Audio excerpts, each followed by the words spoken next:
The night was frighteningly quiet. The full moon peeked through the thick clouds. The only noises were the echoing of my footsteps in the empty house and the soft creaking of the boards beneath them. Something whispered in that house. Something of old, something mysterious. I wondered why.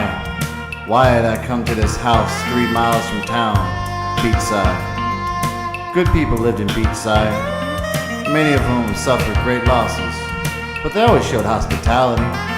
It was their town's foundation. I came to a door. As I turned the elongated knob, I was immediately repelled towards the wall. An evil image flashed in my mind and burned my hazel eyes as the door swung wide open.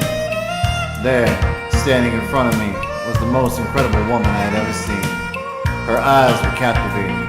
Her naked body with its glamorous sheen bit gloriously into the dark night. Her blonde hair spun a winter's blindness into my heart. I asked her what she was doing there in the bedroom in this barren house.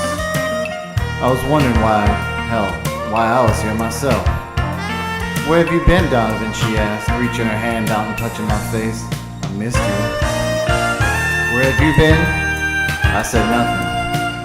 I had a gut feeling that something was not right with this woman.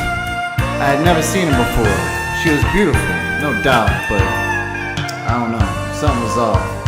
I wanted to back away and run, but it was too hard to resist her gorgeous body and guile.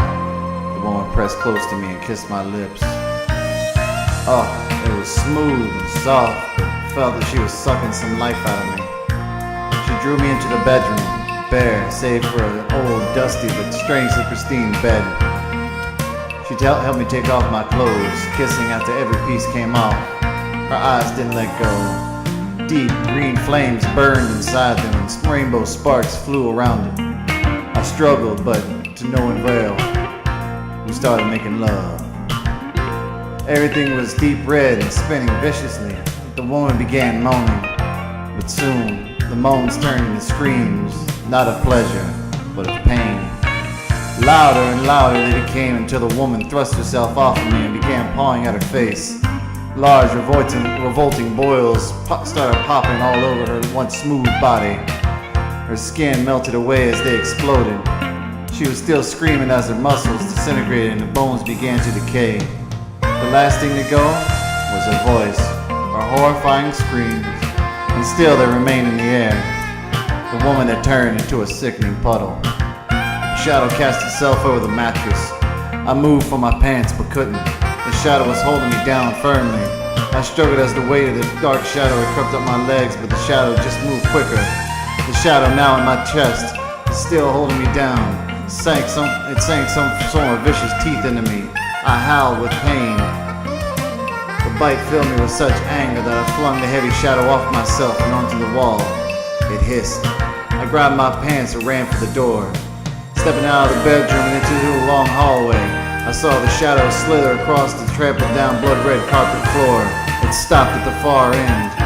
The shadow then stretched to the width of the hall and began to swirl. Faster it went as I watched, unable to move once again.